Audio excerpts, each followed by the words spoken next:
Here. Present. Councilor Richards. Here. Mayor Tory. Here. No scheduled public appearances this evening, but we do have some citizen comments and petitions and an opportunity for members of the public to address council on items that are not scheduled for a public hearing on our agenda. We do ask you to limit your comments to about 3 minutes so that everybody has a fair and equal opportunity to be heard and speak. With that, we'll start with WebEx.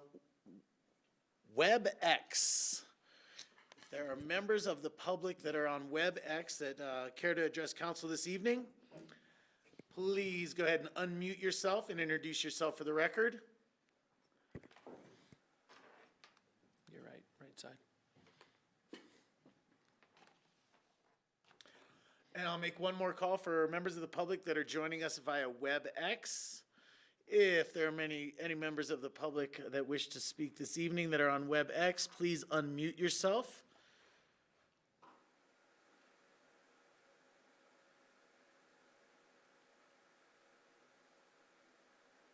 Seeing none, we'll bring it to the room. Are there members of the public that wish to speak this evening? Come on up. Go ahead and take a chair right there. We do ask you to be a little close to the microphone perhaps and make sure that the green light is on at the base of it. Yes. Yes. That's how that happens. My name's Martha Hamill. I live in Snowmass Village, and I'm here representing Right to Heal Aspen. I wanted to come and reintroduce myself and our efforts after the article in Sunday's Aspen Daily News. I also wanted to go on the record to clarify that I do live here in Pitkin County. I'm a full-time Pitkin County resident. Councilor Richards, when we were here last, you asked me what we're doing to keep this out of the hands of children, and I wasn't able to give you a sufficient answer at the time. And my last 6 months, we've been focusing on building relationships to develop solutions to address this concern. It's not an easy task. It's so much bigger than just say no. We know abstinence-only sex education was a complete failure, so we're trying to find a creative way to reach children and teens. My intention is the next time that I sit here, I'll have a solid answer for you. I want to really thank you for your initiative and leadership in asking that question. It's prompting us to build something really beautiful. Thank you. In the community. And the reason I'm here is to respond to what was in the paper, the suggestion that City Council wants to take an initiative to create the advisory committee now, as opposed to wait until this gets on the ballot. And on behalf of Right to Heal Aspen, I want to express some gratitude for the support of City Council. And we are definitely interested in collaboration. Right to Heal is a collective, so there's some questions from our group, and I think I hope this can be a larger discussion for collaboration moving forward. And thank you so much for your support and time, and just let me know how we can keep moving forward with this process. Thank you. Why don't you give us a quick update on where you are in the process? You've got a certified petition that you're circulating now, I believe? Yes. We've been circulating it, and we've had some really good feedback, a lot of good feedback in the past week. What is the timeline for collecting signatures? I believe we have 180 days, so we have 160 more days. It is our hope that we will be able to collect the signatures before then. Yeah. It's my hope too. Yes. Anybody else have any questions? Thank you. Just put a good cushion in there. Put an extra 30% in. Yes. Yes. thank you so much for your work on this, and I appreciate you trying to take the issues of our younger audience very seriously. And, I really would suggest working with the school district and people like that, if you're not already. And the Big Buddy program also would be one who really deals a lot with youth who, are needing a parent figure in their life, and so may be more susceptible to some of the temptations out there. Yeah, thank you. That's a wonderful idea. Thanks. I want to thank you and your group for the time that I've spent with you and the meaningful, heartfelt conversations we've had. Yeah, thank you. Thank you for taking the time to meet with us. Thanks, Martha. Gracias. Thanks, guys. Other members of the public that are in room this evening?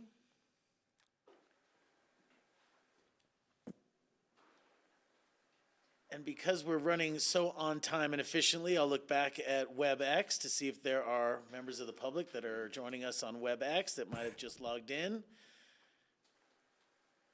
This is for comment on items not scheduled on our agenda for public comment.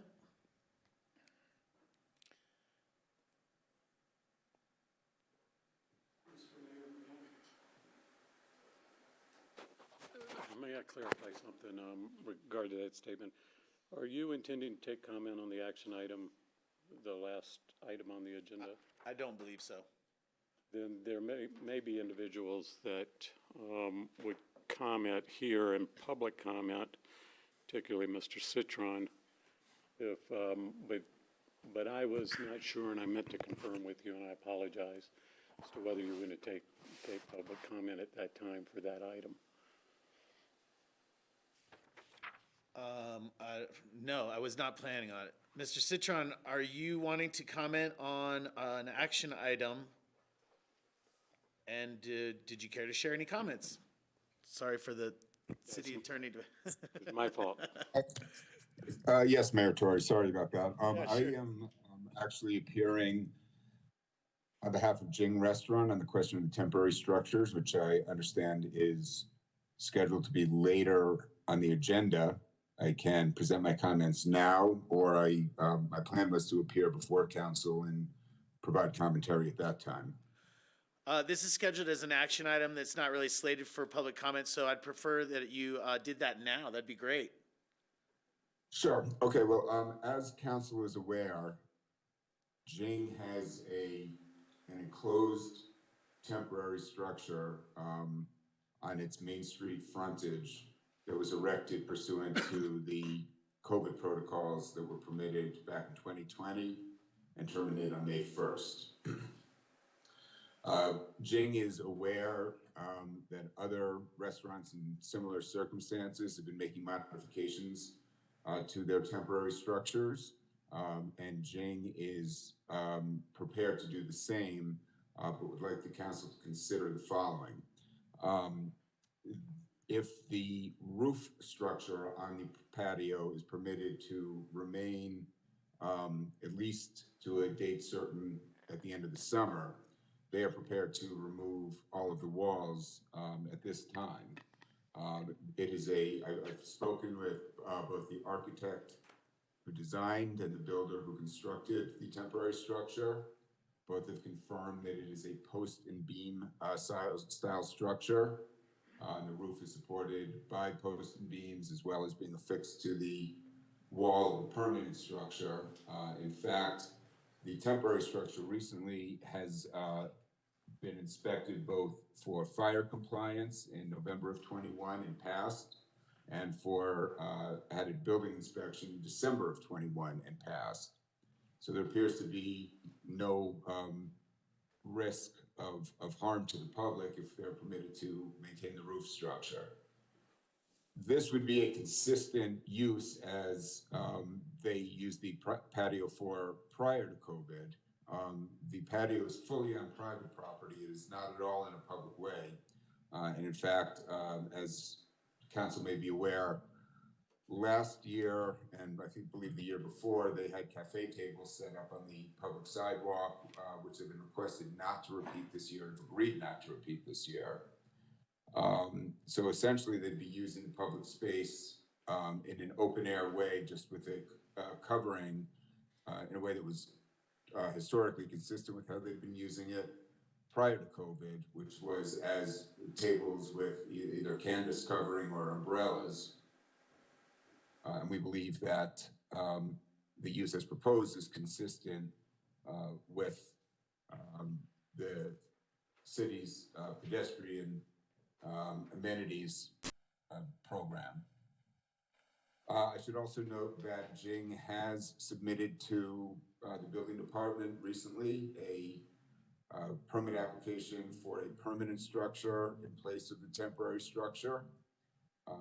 They are aware that that permit is going to have to go through all of the normal rigors of review by the city, and that it will be subject to mitigation costs if it's approved and constructed, and they are fully prepared to do that as well. As I said, we understand that there are other establishments on private property rather, that are endeavoring to undertake similar type of structures as Jing is proposing. I believe that Mitchell is also looking to enclose their trellis. I understand that Mezzaluna is also seeking to replace their canvas roof on their outside patio with a fixed roof. And we would ask to be given the same accommodations as those other establishments. Thanks, Ken. Quick question for you. Yes. Capacity. It seems like that addition that was put up over the last couple of years is smaller than the patio allotment that I've seen out there before. Do you know if that's correct or incorrect? I don't know that. I mean, I do know it's a 312 square foot area. I don't know how many seats they're able to accommodate as is currently constructed. But however council approves our request, if council approves our request, we will ensure that the outside seating capacity is no more than would ordinarily be permitted or expected. For example, I do know currently they have banquette benches against the Main Street facing fixed wall. That probably would not be tenable in an open air capacity, so they would have to rearrange their seating. Thanks, Ken.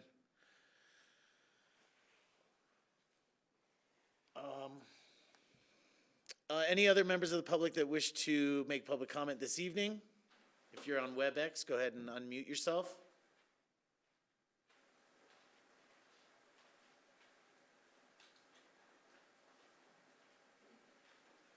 All right, seeing none, I'll bring it back to council table.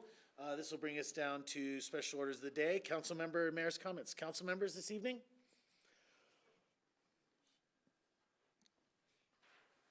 I guess I'll start talking about wildfire. This summer is expected to be the worst in Colorado history. The 20th largest fires in Colorado history have occurred in the last 20 years, and 4 of the top 5 largest fires in the last 3. There are big fires burning in Arizona and New Mexico right now, and we've had some smaller fires extinguished in southern Colorado. I'd also like to thank the ski company for a successful ski season. That's it. Thank you. Council comments? Town's felt really nice lately. Breath of fresh air, a lot of familiar faces, a refreshing return to some of what I remember, and it's welcome. That's it.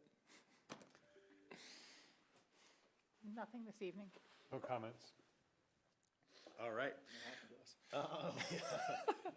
Let's see. I just wanted to make a couple announcements for the public. One is about the residential building work that is going on has 2 opportunities for public input this week. The first is an open house that's right here in City Hall. That's the 27th between 4 and 6.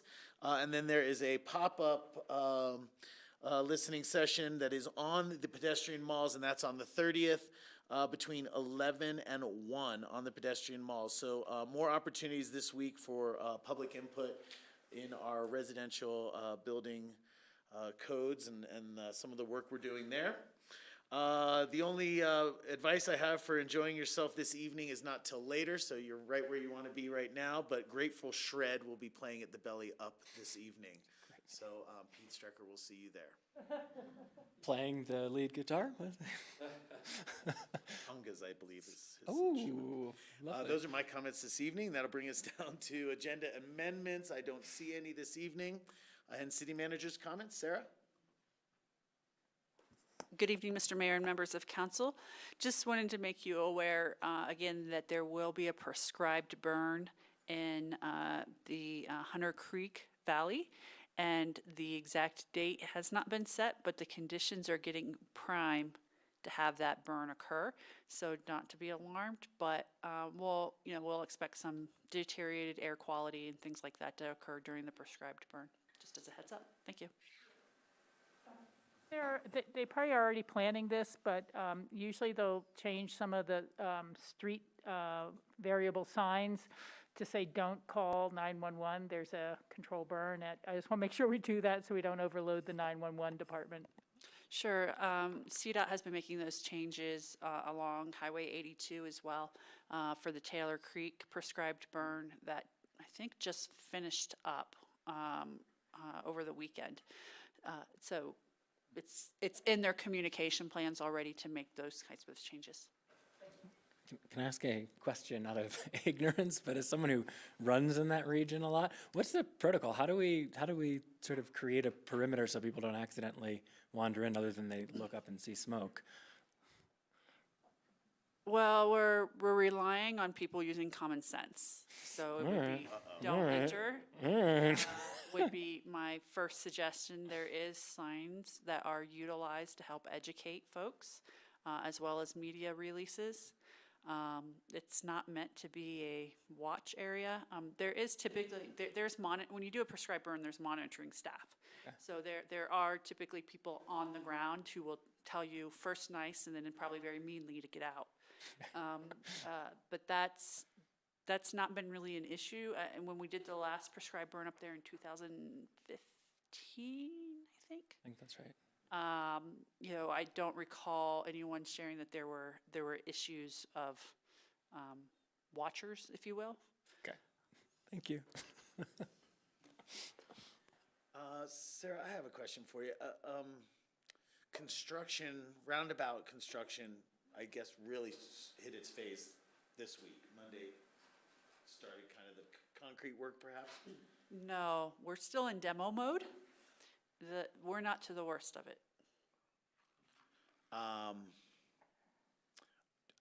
How are we working on that? I got a little feedback today. How does it feel for us going forward? Do we feel like we've got good communication with CDOT? I'm assuming that they're doing the flagging, they're doing the traffic control. Right, it's CDOT's contractor who is doing that, and so there's not only the flagging directly, the traffic control right at the location, but even as far down as Smith Way. There is, for example, I've had to go down Valley early in the morning, 2 mornings in a row. There's traffic control down there for safe crossing of Highway 82 for down, so to avoid a conflict with down Valley traffic. I just want to be realistic, like with the community. This is the way it's going to be to get that concrete roundabout in, and there's not really much more relief to do other than getting on the bus. Your bus is your best route through the roundabout construction. Single occupancy vehicles will continue to be a last priority in the traffic management plan. And then the last question I'd have would be about the alternate route, Cemetery Lane. A lot of people are traveling on Cemetery Lane. I've had just 1 or 2 comments from residents of Cemetery Lane expressing a little bit of concern about the increased traffic down that avenue. So are we keeping an eye, I guess, is the city keeping an eye on that and making sure that's functioning and running okay? I'm not sure what your definition of okay is. It is operating safely. That is what I will say. There will be backups, and there have been backups on Cemetery Lane for individuals wishing to make a left turn into town. Yeah. That will continue to occur throughout this process, and it will get worse before it gets better on Cemetery Lane as well. Okay. So good advice is carpool or take the bus. Those are your fastest routes into town right now. Rachel? Yeah, just to add to that, I just went down to Carbondale this morning. It was able to get my booster shot, so I'm Oh, nice. quite happy about that. But I noticed that the variable signs did say alternate routes advised, McLean Flats, before you get to the Smithway turn, to let people know that. And kind of a bigger comment, I've thought about this a little bit, but, you know, this is real life hitting Aspen, you know, and if you get past the roundabout, that highway is falling apart. You know, the pavement, the asphalt in both lanes, well through the Airport Business Center, it's literally falling apart. And I'm not sure when we're on the schedule for CDOT's repaving efforts, but this is what real towns deal with and real life deals with. And we all like to think we're in Aspen and we can keep everything paradise and perfect and do all this work overnight or something, but it really just doesn't happen that way. And we're a real town, we're gonna have real traffic issues, and we're gonna have real construction delays when they're fixing our roads. And that's what's happening. Thank you. We'll get it confirmed, but our recollection off the top of our head is that the paving of Highway 82 from the airport to the roundabout is this summer as well. That's what I'm saying. Yeah, people have got to get used to, if you want to lose the potholes, you get the construction. Yes, the relief will come and we don't lose your car in the hole in the roundabout in the near future. Yeah, exactly. Thanks for that update. I appreciate that. Board reports? None. I don't think I have any more. I think I just did that. Any down this end? Board Sarah's got her hand up reports? again, so. Now, procedurally, we need to figure out when you want me to provide the airport advisory Ooh, yeah. update. So if they really want to report, these are under mine, just let me know, so I'm consistent. Just to let the council know that the Airport Advisory Committee did meet last week, and there was some pretty reasonable coverage in both papers of that meeting. The summary of it is continued work on the airport layout plan and getting that to a place where it can be submitted to the FAA for consideration. The second piece that was a topic of discussion of interest to the general community is the FBO vendor. I'm trying to remember what FBO stands for. Fixed Space Operator. Thank you. I was like, it is not food and beverage. But the fixed-based operator contract is going up, and just as a point of clarity is that this will be a RFP process that is ran by staff at the airport and procurement for Picken County.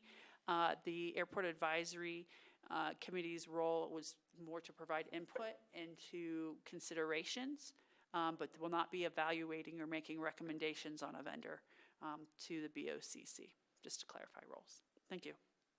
Sarah, can I ask an airport question?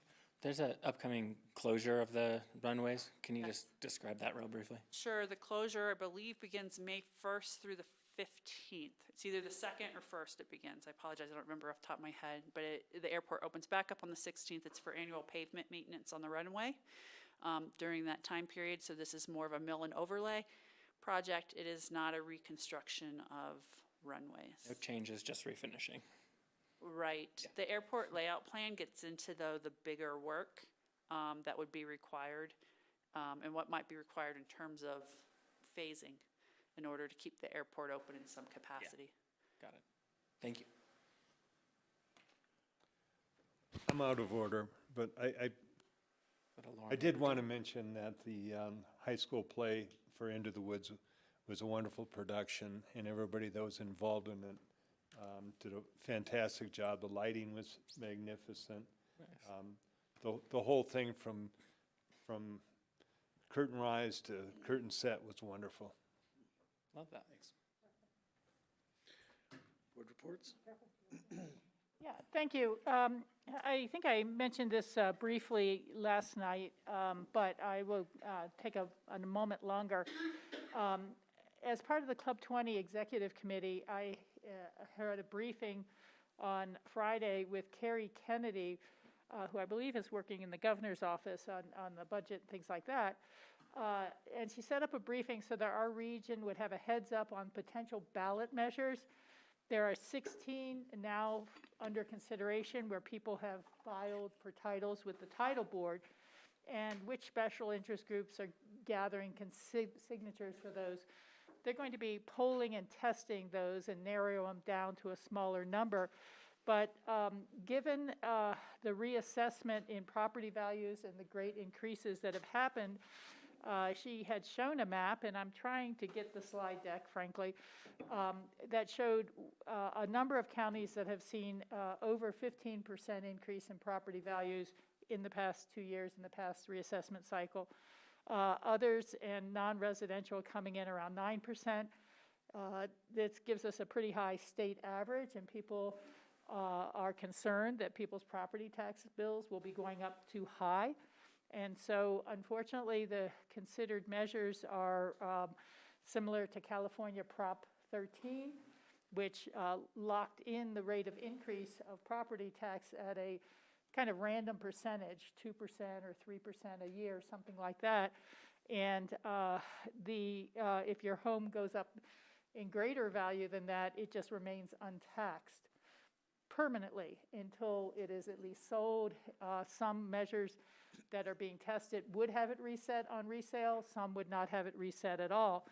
The real challenge is that whether you're a school district or a fire district or Colorado River District or RAFTA, that depends on property tax, your expenses probably won't be capped at 2% or 3%, whether it's salary, whether it's materials, whether it's the cost of buying new asphalt, or any number of things. And so it really is kind of rebrucing, if you would, a lot of funds that the public has chosen to debruce so they could adequately fund their schools or adequately fund these sort of things.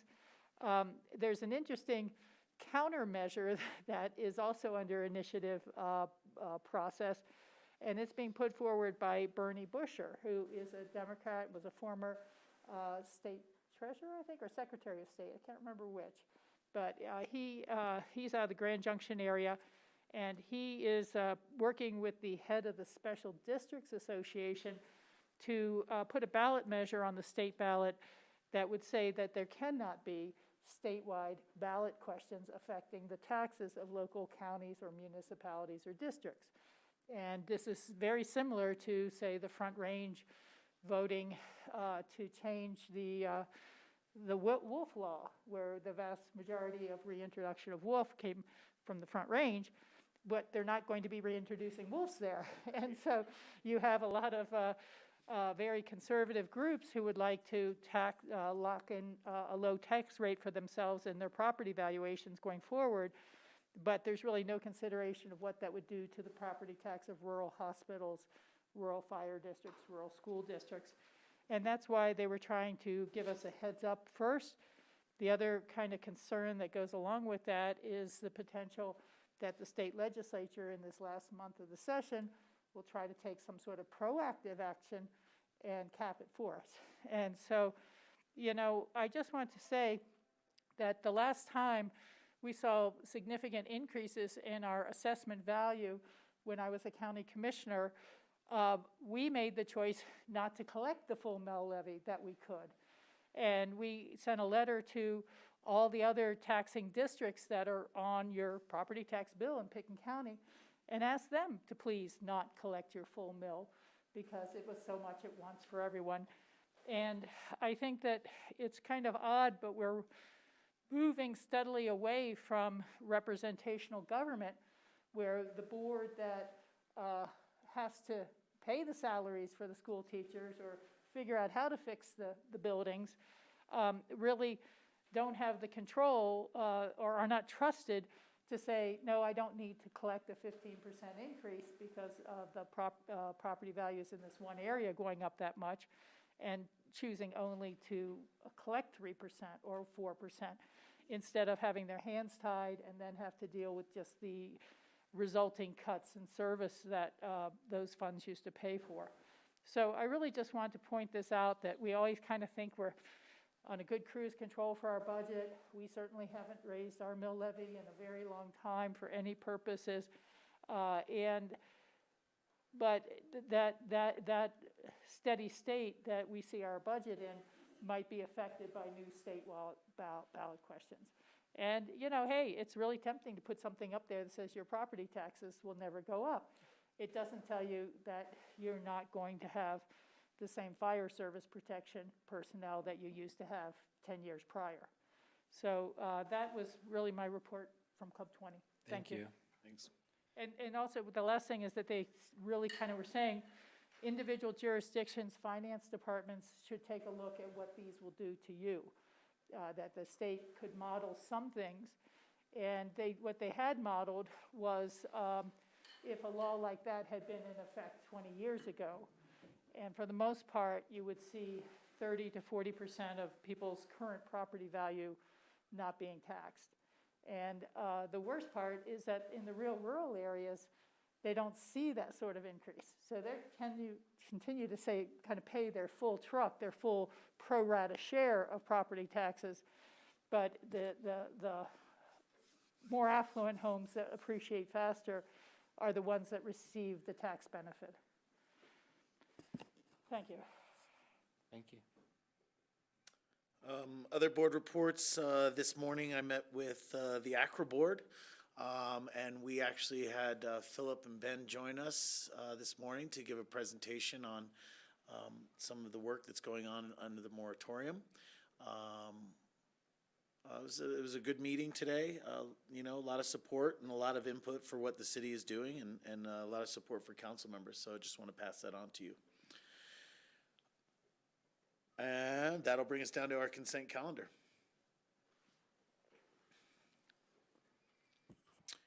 Are there any items that need to be pulled this evening for discussion? If not, I would accept a motion. I'll make a motion to approve the consent calendar. I'll second John's motion. We have a motion and a second. Is there any further discussion? Could we have a roll call vote for the consent calendar, please? Councilor Doyle, Yes. Councilor Howenstein, Yes. Councilor Mesro, Yes. Councilor Richards, Yes. Mayor Tory. Yes. Thank you. No notice of call-ups this evening. That brings us to a first reading of ordinances. First reading of ordinance this evening is ordinance number 8, series 2022. This is first reading of a potential moratorium extension.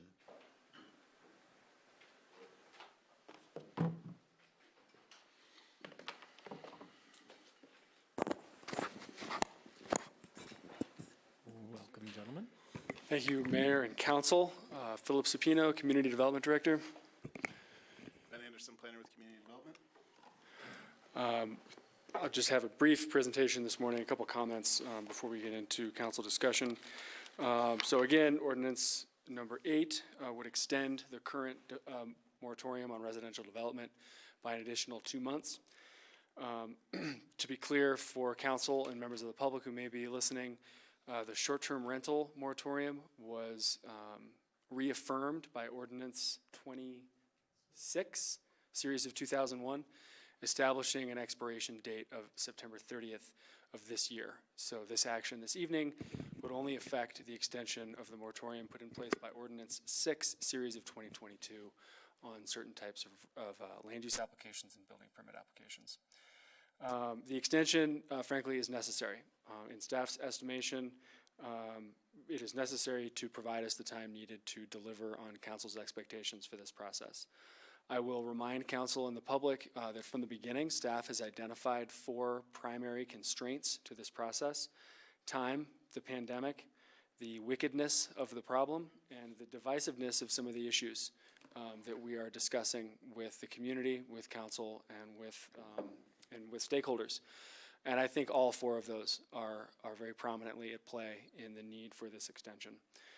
We need time for the completion of consultant work that is essential for the thoroughness and completion, or if you will, of the work that we're doing. We need time for staff to complete that work, to review consultant work product, and the time needed to present it to the public and to this council. we feel very strongly that we have an obligation to this community to run transparent and inclusive processes. And transparency and inclusivity take time. And that means that in order for us to provide the community and this council the opportunity to review work product, understand its effect, understand its potential consequences, and discuss that is essential. And with the timeline that we have without an extension, we do not believe we would be able to meet that expectation for you and for the community. 2 months is the shortest practicable extension that we believe could be implemented in order to respond to some of those constraints that I just outlined. The new date for the expiration of the moratorium would be August 8th of 2022. The 30-day effective date needed for any ordinance to go into effect before the moratorium expires would be July 8. And the last regular meeting in June is June 28. And that is the date that staff has identified as being the likely end of our legislative process. Anything past that meeting date would require a special meeting ahead of that July 8th deadline. It is staff's primary goal to deliver to you for second reading on or before the 28th the ordinances that you've requested us to deliver, and we will do that. If council reads the ordinance tonight and sets the public hearing, that would be set for a special meeting on May 3rd in this chamber. I'm happy to take any questions. Thanks so much.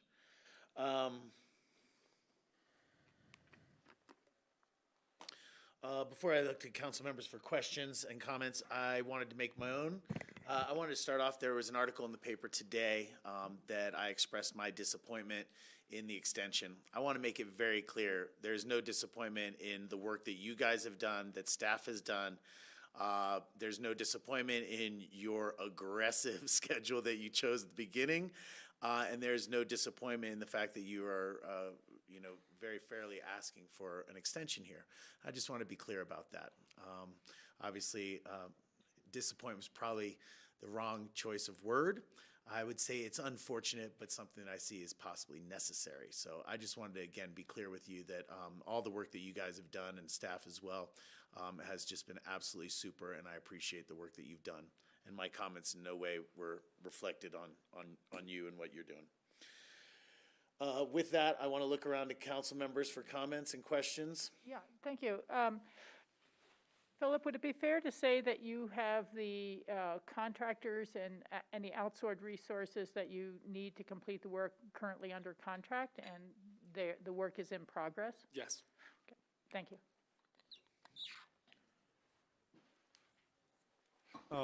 Thank you for all the work that you've done, you continue to do. At second reading, I'd like to see a listing of all the public outreach and task, our stakeholder meetings that you've had to support the legislation. Thank you. On this end? I guess I since you've chosen a date, you're very confident you can get this done in 2 months. I guess my only concern is that we don't have to extend the moratorium again after this. I'm confident that you've chosen this date wisely. Thank you. I appreciate that moment to discuss, or that opportunity to discuss the timing issues, and I don't know that, well, staff chose this date with the end game in mind and with our capacity in mind, and again, we feel like we can get there. That's what I wanted to hear. Thanks. Thanks, John. Skippy. Yeah, no, I appreciate it. I mean, I didn't actually read Tori's comments in the paper, but yeah, I'm disappointed that that we haven't met our own time frame, and being disappointed in an outcome, it's not the same thing as disappointment in the effort. I know we've put forth our best foot. I know everyone on our staff has worked overtime. I know that this council and our community outreach have showed up to the fullest extent of what's possible. And unfortunately, we're not going to hit our timeline. And that's just something that happens in these processes that we take ownership of. I would imagine anyone in the development community can understand that. I know of very few to none development projects that end on time, and it's not because people are taking lunch breaks or not showing up to work. They're often putting in overtime, but sometimes your supplier doesn't show up with that part, and you don't have the capability to produce it on site, you know, to mill the wood or forge the steel. And so you have to wait to do the flooring and final finishings, and things get pushed. Yeah, I recognize that this additional time will have a negative impact. It will hurt some members of our community. And that is deeply unfortunate. But what would be less fortunate would be not to deliver the final results that will benefit everyone in our community. And so, yeah, I appreciate your guys' work. Keep your head down. You're doing a ton of awesome stuff. Really, this work over time will be transformative in a good way. And there's bumps on the highway. As Rachel pointed out, we're going to fix those this summer, though. Thank you, Skippy. I move we read ordinance 8 Second. on first reading. Thank you. I have a motion and a second. Is there any further discussion? Could we have a roll call vote for reading of ordinance 8, please? Counselor Doyle, Yes. Counselor Howenstein, Yes. Counselor Mesro, See, Counselor Richards, Yes. Mayor Tory. Yes. Again, that will be, second reading is set for next Tuesday, May 3rd. Mayor Tory, if I may ask a clarifying question of council? Thank you. Councilmember Howenstein? Wait, Oh, excuse me, yeah, I'm he hasn't sorry. read it yet. Let him do his reading now. Pardon me. Yeah. This is ordinance number 8, series of 2022, an ordinance of the City Council of the City of Aspen, Colorado, extending the temporary moratorium on the acceptance of any new land use application seeking a development order or notice of approval, and on the acceptance of certain building permit applications for all residential uses in all zone districts within the city. Thank you. Yes. Councilmember Howenstein, you had asked for some information about our public engagement work to date. Staff is preparing at this point to come to council in a work session on May 9th, should this ordinance pass, on May 9th, to provide a full engagement summary of all the work that we've done over the intervening 5 months. Would you like that level of information, a full summary with conclusions and findings for that second reading, or is some high-level information about the types of events, the types of strategies and tactics and dates more in line with what you're looking for? Yeah, what I would like to see is a demonstration of what has taken place. I don't need the in-depth, I want a high level, and to support why we're asking for an extension because of the extensive outreach that you and Ben and the rest of the team have been engaged in. Understood. Thank you. Thanks. Would you accept a motion to approve ordinance number 8 on first reading? Yes, thank you. I'll second that motion. We have a motion and a second. Is there any further discussion? I would just say I too find it unfortunate we could not complete the work in this short time frame, but looking at the larger look back in history, I know it was just something that, going into it in late November, early December, made it a very awkward time for contracting what we needed and for those people to be able to deliver what we needed in terms of outside consulting work. And so it does not surprise me that we need a little more time. Thank you for your hard work. Thank you. Thanks, team. Guys, add one thing. Of course. Well, Rachel just said something, and I just think for the benefit of the public, Rachel, what you said is correct about the holidays, and some people, I think, may hear that and think, well, why didn't you start later? And so just to clarify that for the public, well, we have a crisis we are responding to, and starting later would have meant we were deeper in the hole. And so we did everything we could, as I understand it, to work with them and push through those challenges, and this is where we are. Yep. Thank you. Can we have a roll call vote for ordinance number 8 on first reading, please? Counselor Doyle, Yes. Counselor Howenstein, Yes. Counselor Mesro, Yes? Counselor Richards, Yes? Mayor Tory. Yes. Thank you, guys. Thank you. Now back to work. Unfortunately, that's actually happening. That's so true. That's exactly for what a they're little doing. It's literally what they're doing. That'll bring us down to our public hearings. This evening is ordinance number 7, which is the 2022 spring supplemental. Good evening, Mr. Mayor. My name is Andrew Kramer, Budget Manager. We're at the second reading of the spring supplemental. This passage of this ordinance would increase the city's expenditure appropriations from about $168.5 million to just around $212 million. This $43.5 million increase is primarily made up of carry-forwards, operating and capital carry-forwards, a departmental savings program, and several technical adjustments that the council has already approved, and includes just under $800,000 of new requests. The second reading differs from the first reading ordinance that we put forward.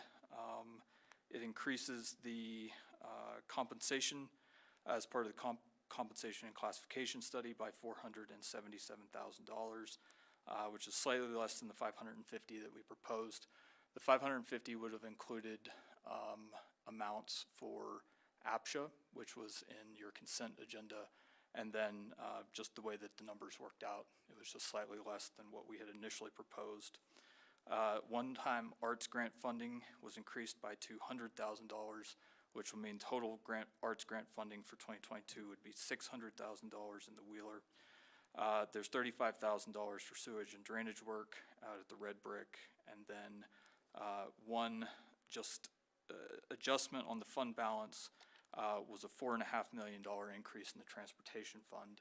That was the recognition of use tax collections that would go into the transportation fund, and then the refund of revenue from RAFTA, so the amount that was collected in excess of the expenditures that RAFTA took on our behalf. Again, this supplemental addresses a number of the council's critical goals around affordable housing with Burlingame Phase 3, and then the Affordable Housing Code Amendment consultants carry forward. It increases child care capacity for Burlingame Child Care Center. That's a $1.25 million design and entitlement project that we're undertaking, and then $250,000 for the CMC infant child care room startup. And then finally, as you all know, you'll pass the Building IQ ordinance, which also would have included a grant for $150,000 for some software, and then an additional EV charging station in the future. Finally, this spring supplemental included a number of new requests that I'll just go over very, very briefly. 3 new FTEs, or funding for 3 new FTEs, a planner in the planning department, a maintenance mechanic to help address a backlog of service requests at certain city facilities, and then an arts programming coordinator that will be funded as part of the RET transfer to the general fund for arts and cultural programming. There were 3 additional FTEs that were funded from existing appropriations, and so we're just simply asking for the authority to create those positions. An after-action review as part of the revamped grant-making process, a placeholder funding for the creation of a new short-term rental compliance program, startup costs for the new CMC child care facility, 4th of July, event production costs, since we are now taking over that programming, and then one-time increases for the purchase of additional inventory for the golf course. If you have any other questions, I would be happy to answer them right now. Otherwise, that's all I have. Thank you. Questions? Rachel? It's really more of a comment and confirmation, as we talked about on first reading of this, that it's too premature to come up with a number that we might need for a supplemental for the work of getting the Tasters operation either running again, or the request for proposals and evaluation of that, should there be food truck options. And so I just wanted to kind of confirm that our board is definitely interested in that, and that we know capacity, given everything we got going on, including the moratorium, is a little limited, but that should additional revenues be needed to allow this sort of thing to move forward more quickly, I think we're all interested in that, and we just look to Sarah to define what she needs or what the organization needs to be able to move that forward at a future supplemental. Sarah? There is definitely a desire to see that space utilized, but as Rachel has just enumerated some of the challenges that we have, what are our options at this point to? Sure, we're preparing for a work session discussion with council that will not be about just the restaurant space. It will be about, this is what's on your asset management plan and other capital plans, and which of these are the priorities. It's not a simple solution of just adding additional staff. I think you and I have some one-on-one time tomorrow, and I wanted to talk a little bit more with you about what's different now than maybe 2 or 3 years ago, about why it doesn't quite work in this scenario. However, I'm looking at Philip, which council, when are we bringing back the food trucks? I forget which date we settled on. I'll have a burrito, please. The environmental health staff is working on the memo now, and we've targeted the May 12th regular meeting for that discussion. Okay, great. So we're trying to get it teed up for you to discuss the pros and cons of a temporary solution. And what that will require some appropriations even for a temporary solution. Yeah. But we didn't want to be premature and throw something in here without, there's time. There's like time. It's not like a ton of money that would be needed to offer something for the summer. Okay, thank you. Great. Thanks, Philip.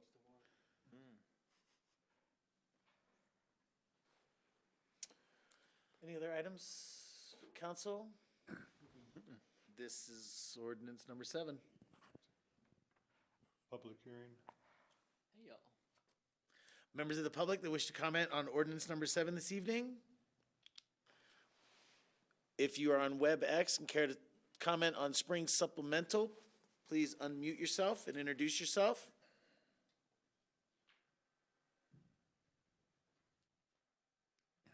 And looking in room as well. Seeing none, I'll bring it back to council table. I move we adopt ordinance 7, 2022. I'll second.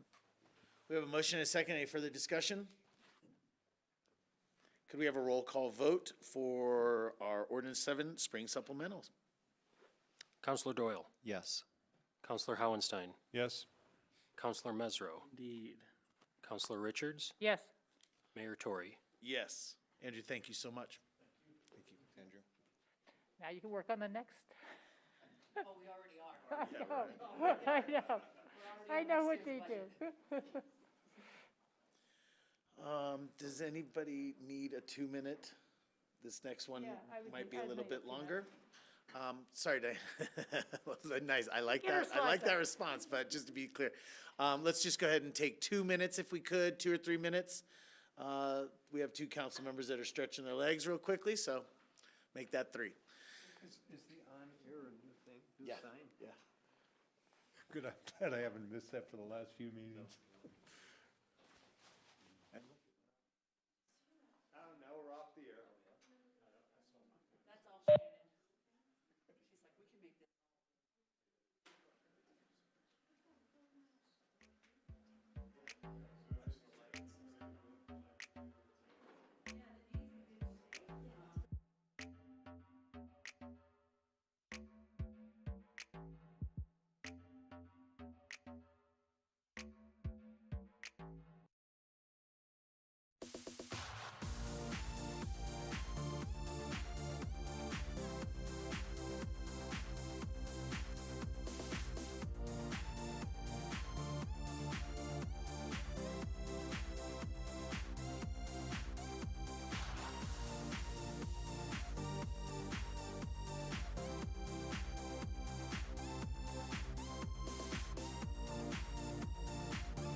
Thank you. Welcome back. We just took a brief recess, but this is the Aspen City Council meeting for April 26, 2022.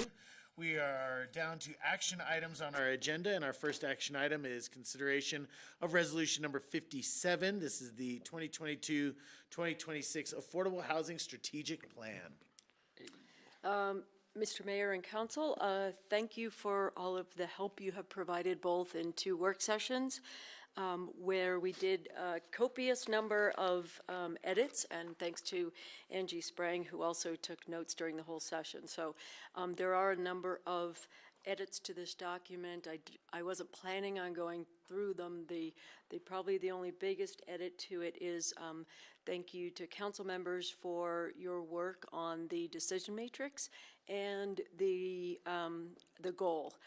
On the decision matrix itself, you'll notice that the order did not change, but the rankings did change. And what happened in that, in cases where the numbers moved, there were a lot of situations where council members canceled each other out.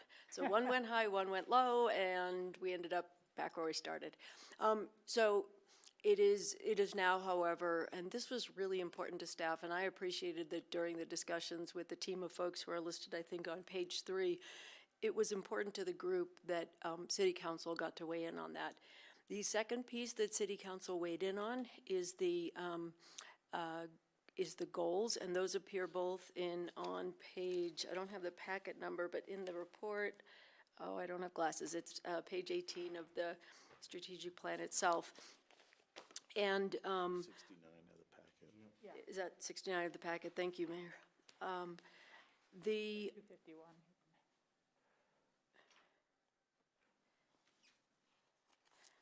I just noticed something that I may have to follow up on this report on an edit to it.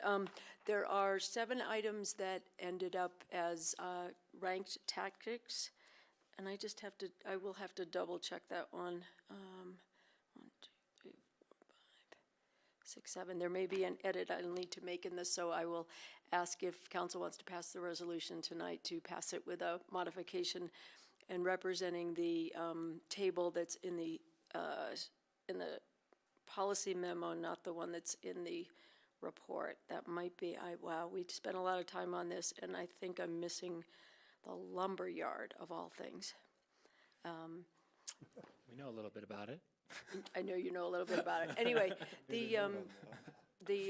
there are 7 of the 14 items for which council members specified a specific number, and it was interesting to me that it ended up in a place that was about half development neutral and half new development. These are target numbers. Staff plans on delivering units with all 14 items. It's just that the numbers are a little bit more known, I think, on these particular 7, and the item, for example, of community development policy actions, additional actions, well, that will be something that the community development team will take on after the moratorium. I actually don't have more of a presentation than that tonight. Thank you. Rachel. Yeah, thank you, Diane, and the whole team who've been putting this together. I guess it's some of the language that strikes me as funny, because it replaced expiring deed restrictions with permanent deed restrictions. I don't know if I feel like I can count those as new units. You know, it's just, maybe it's securing them permanently in a way that we're not sure they are now. But again, when many of them are related to a 21-year time period after the death of someone who's not yet died, and the age of some of the owners that we know, I just have a hard time feeling that it is development neutral, but I'm not sure that we count those towards new. I mean, it's definitely a goal to deal with, but it just doesn't feel like they're in there with the new units, you know, and it just feels awkward to me that way. That's one small thing. The other is through the APSHA board, I think it was Allison who said so, that we want to avoid using the term downsizing and start using the term right-sizing. And so when this is passed, I think it should substitute right sizing wherever the word downsizing is used. So that's just a kind of an editorial thing. Then I notice that in there we are repeating, as we should, I suppose, what is currently in our APSHA guidelines and our land use codes, but of how many people actually live in a bedroom in these units. Studios 1.25, a one bedroom 1.75, a two bedroom 2.25, and I have kind of asked in different forums, can we use Home Track to get a check and see, is that relatively accurate? Do we really have what would average out to be 1.75 people in every one bedroom? And the reason I'm most concerned is because of the credit we're giving the development community when they build a one bedroom. We're saying you're housing 1.75 people. And we don't know if they really are or not. And so I just feel bad that it's just time for a reality check and use Home Track. And if we have to change the numbers to reflect reality in our code, which is a big part of why we're doing the moratorium, and the housing code and these sort of documents, I just want to know it's a real number and I'm not using an artificial number. You know, if anything, your three bedroom seems like it's more likely to have more than three people in it. But pardon me, Rachel, can you just let me know where is that piece that you're talking about? Is that the EPS work? It was in this report. I can't remember where I wrote it down on my own page. I think that comes out of the EPS study. I'm not sure where it comes out or where it's referenced in here, but we're using it in our land use code and our mitigation dollars, and I just don't know that it's an accurate number. Maybe it is, but we have to find out. Sure, I'm just wondering if that work needs to be done before we can adopt the plan. I mean, because this is referencing. If we can amend the plan later, if we get better information, that's probably then a good that would be how I would approach it. But I just really I don't feel comfortable confirming these numbers again and again without having any sort of reality check on them. So that's an issue, and I guess that's enough for me now. I'll hear what others have to say, and I'll go on, come back around. Thank you. And actually, Mr. Mayor, Rachel brought up a good point. I think, right, this can be a living document, and we could spend 5 more council meetings adjusting it. I do want to, even though right-sizing language that APSHA is using occurred after this was created, right. I think we can correct that, especially because I need to fix the table, the goal table. So that's an easy one. And Rachel's recommendation of making amendments in the future, this should be a living document. And I should have mentioned, I will be coming to you, and in the future, our new affordable housing policy analyst will be starting on July 13th. And so Liz and I will be coming to you to talk about updates and where things are at. And we'll be sure to keep you posted. Thanks. Guiding question. Okay. Can I just add a guiding question on that? Because I think, like Rachel and probably all of us, because we care so deeply about this, I have like pages of notes of minor edits, but I do want to move this forward. So speaking to that, you know, living document, if there was a process that we agree to so we can kind of send an edit and look at this in another way, I'm happy to ignore the vast majority of these for these moments. Do you have something specific in mind? I want to clarify, what Diane's talking about changing are Scribner's errors. We're changing one word to a more articulate word. We're addressing a table. If it's anything more than that, then I think we need to have a conversation from the council about those other changes because of this being a directional document for staff, okay, rather than taking it as individual pieces from individual council members. And that's a good point, Sarah. And the intention would be, if the document were to be updated and you wanted to, say, add a new tactic that we just never existed before, that somebody tried out and looked successful, I would recommend that we do that as a formal process and amend it via resolution. So the intention is not to update it every week or et cetera, because, you know, we're doing this through a designer and it does take time. So let me ask the question just to kind of ground it and make it specific then, and maybe it'll relate to others. So page 254, I don't have it in front of me, unfortunately, but I think it's sort of the summary. You know, there's a sentence there about the transition. I'm doing this from memory, but it's about the transition from a residential condition to a quasi-commercial condition in the form of an STR, right? I would seek either a second sentence after that or a comma and an addition of, you know, and the transition from lived-in, naturally occurring affordable housing homes into vacant investment properties, right? So that's like an example. I'm perfectly comfortable passing this without that, but I do think that's really important. And so if there was a way to share that with staff and all of council, and 6 months from now you've kind of collected all those and it comes back, that's fine. But if it's never going to be looked at, then there's some of those things that I want to go through. So how do we feel about that? How many language changes do you have? For the example that you just gave struck me as restating a restatement. So I don't know, but how many are you talking about? And have you shared these with staff before now? No, I have not shared them with staff between our last meeting and now, and I wasn't, I guess, aware that that was an opportunity. I would have definitely done that. No worries. I'm just trying to figure out, you know. I don't want to hold this up, but I do want to, it's a really important document. Yeah, it is. Yeah. So do you have what do you?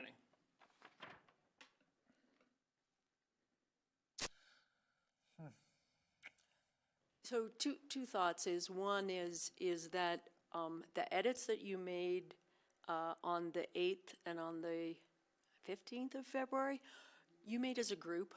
Yeah. It's possible that those edits could occur at the time that, so staff brings you one of the items, and for example, if it's the Community Development Department, additional actions. Those folks have an opportunity to do work on that. They bring to council that item, and as part of that, you could update that item at that time. I don't think I followed that, but.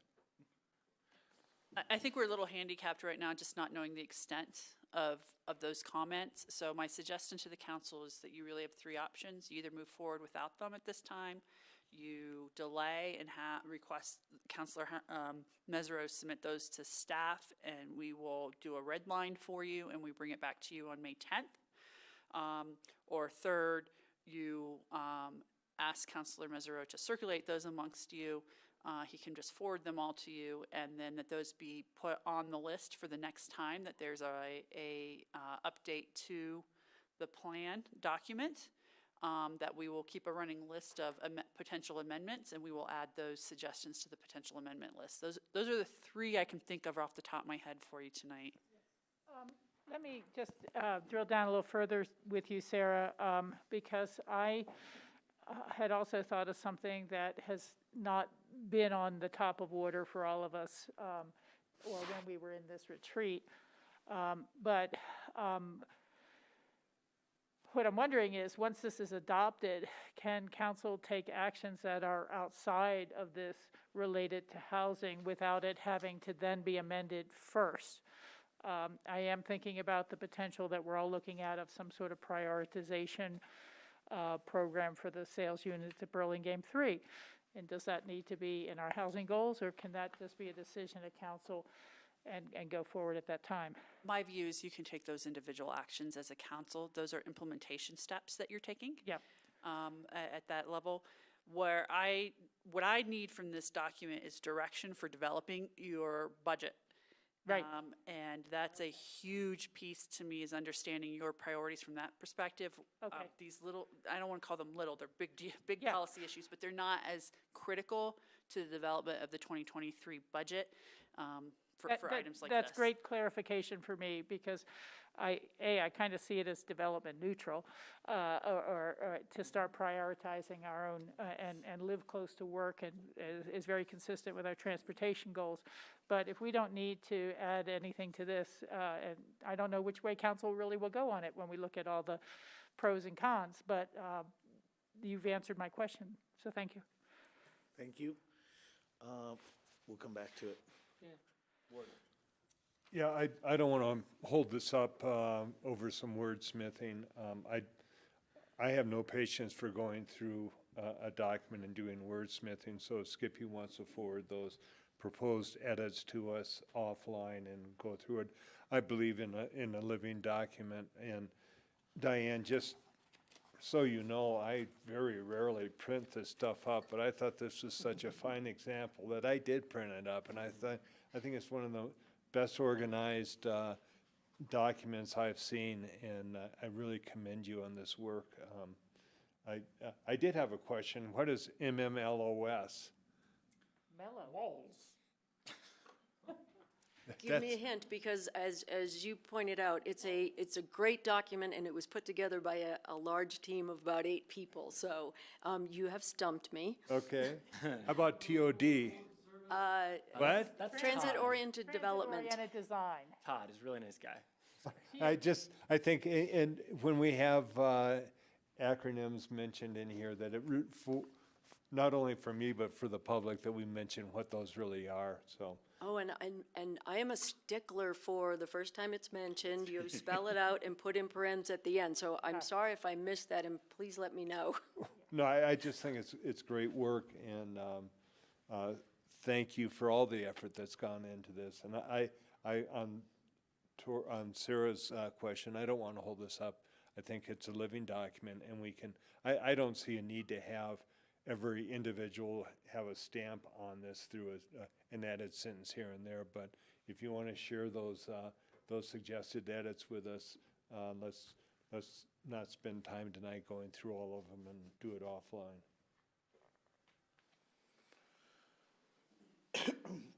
Does that make sense? Like I said, I don't want to hold this up either. I want to get this going. I think this is an incredible document. I'm so proud of this piece of work. Diane, you and your team have just done an amazing job. Really, this is so awesome. No offense to everyone else, but like, compared to everything else we've done, I just think this is so important for our community. So as long as these can be heard and considered, that's all I ask. There are 2 things that I do want to talk about tonight for adoption, but I'm happy to do that if you guys are comfortable with that. That'd be great. John, any comments? None. I agree. This is a great document, and I don't want to hold it up. I say we move it forward. Okay. All right, let's come back then. Let's touch on the 2 that you'd like discussion at the table now, and then we'll wait for receiving the rest of yours. Yeah. Okay. So first of most primary importance is it has come to my attention that when we all handed in our goal numbers, I went a bit rogue and sort of did my own math. So the number at the bottom was a 2-year instead of a 4-year. And as a result of that, without me, the goal number for the period was like 600. And I actually brought down our number, which was not my intention or what I wanted to do. So I don't want to be responsible for that. And if we can up that number to the one that it would have been without me, I just want to talk about that. I don't understand what you just said at all. His numbers, what's stated in here is a goal of 500 affordable housing units, half of those being without new development. Skippy's number that he shared was low because he was doing it on a 2-year, not a 4-year basis. Okay. So his number was 2-something. 279, and so it brought the average down. But not by much. And I would say this, Skippy, is that after seeing this report, I'm more comfortable with this than where I was even. So seeing this math clarified for me, I would probably balance out your delta of 50. So here's how I would think about it. I appreciate that. And yeah, 59. So I was still actually, I think, Diane, is that right that the average without me was like 600, give or take? It was 594. Council, I'd encourage you to say, what is the goal you want, rather than focus too much on the methodology in this conversation? Like, if you're open to changing the goal, as Councilor Mesereau has expressed an interest in increasing it, just start out by figuring out if there's a majority of you that want to have that conversation. Well, yeah, Because so I've I'm- already I'm- heard a no. I just want to be clear here that getting into the details of how each of you scored is not going to be an effective conversation for Yeah, I staff. appreciate that. What I'm saying is without my error, we had a higher number. I think a higher number is a good idea. And one of the things I noticed in the stack of the 5 years is we're doing a lot of work in ComDev on land use code and other stuff to increase the number of units over time. There's 40 in that goal from credits, but there's not anything from anything else. So that may be an additional bucket where we could add some back in. That would make sense. You know, I'm willing to leave it where it is now, Skippy. Okay. Because the one item at the top, which I mentioned at the beginning, the replacing expiring deed restrictions with permanent deed restrictions is down for 200. And those aren't new units. There's people already living in them. And so I'd love to see that goal accomplished, but that still gets us up to a 500 number. And maybe some of that 200 is real new units. I mean, you can always exceed your goals going forward. And even on the lumberyard, we talk about a relatively small number based on the timeline of what it'll take to produce. And so who knows, maybe that gets to move a little faster as well. But I'm okay with where it's at. We can exceed the goal, but I'm not going to say pull all those 200 out. I'm just going to say let's make real units out of them. Okay. Well, please accept my apology to you guys and to No. the community, because I feel like in doing my math that way, I've kind of let us down here. I disagree. I think this is still a really somewhat aggressive, but achievable, and that would be wonderful. I agree with what Rachel said, though. If there was the opportunity, and a lot of this is going to come down to some of the work that goes on with budgeting primarily. So I as well, I'm comfortable of staying here, but with our sights higher. But a stated goal, you know, I'd really not want to come out with this with something that is just putting the screws to staff and our community and, you know, not managing expectations. So I'm comfortable where we are right now. I appreciate you saying what you just said, and I don't think you've let anybody down. You did confuse me with your math, though. Y'all asked for it. Different topic. Rachel, Thank you. well, he's Go ahead. You're Go ahead. done? No, go ahead. he's got one. Go ahead. He's got another item that Oh, I'm sorry. for discussion this evening. Yeah, okay, so the only other thing that I thought was important, page 284, when we're talking about what we won't do, there's a call out for veil and deed style programs, and buy downs is something we won't do, and recognition that we're not copying veil and deed program, but earlier in the document in several places, we do talk about exploring new ways to do buy downs. So I just found that confusing and contradictory. I recognize that we're not doing it that exact way, but you know, we're not listing all of the affordable housing developments in whatever, you know, Georgetown that we're not copying and pasting. So I just wondered about the necessity of those. And just a quick comment on that. I definitely understand your point. The purpose of that was twofold. One is, in talking with the team, buy downs strictly as a strategy within the urban growth boundary is a really tall order, and we think we can achieve units better ways. What I should have said first is, it's important to say what you're not going to do. And the specifics about the Veil and Deed program was number one, because prior to the housing retreat, there was a lot of noise about that program, and it is an RO program. And that is not what I've heard council say, we need more RO units, right? That hasn't been the target. So that's why that's in there. Okay, well, just to share my perspective, I think that, you know, the buy down being prohibitively expensive is true, but it's only sort of true in one scenario where we're buying the thing whole cloth as opposed to creating incentives, which we've talked about with ComDev during the moratorium process for developers to build multifamily and other things. So, you know, it strikes me as a limiting statement based on one way to do buy downs rather than several, that I don't think is appropriate. And then on the RO, you know, I think what you've heard from all of us is a need for lower category units, for worker units, but open to your guys' comments, but for me, that does not say we don't need RO. We've just seen a nearly tripling of our housing prices in the last 2 years, which means a significant portion of our community that used to be able to afford free market housing no longer can. And I don't think we should be spending, our existing $150 on delivering RO product. But if another program can deliver those without our dollar, I do think that that's stuff that we need. And so I'm concerned that we are keeping ourselves from looking at something that's going to be necessary. And that's an important point, Skippy, and I will, just one thing to look at, it doesn't say in here anywhere, we won't do RO, Okay. right? It's saying that that's part of the reason that program is not a target. It has some other structural issues, and sure. it's simply because it was something that had been talked a lot about. Okay, well, I've said what I need to say, and I'll look to others. Appreciate that. There's another statement in here that says these items could be pursued at a later date should council's policy direction change or as market conditions change. So it doesn't close the door. It does preclude them in our first round of attack, I guess is what I would say. I appreciate what you're saying.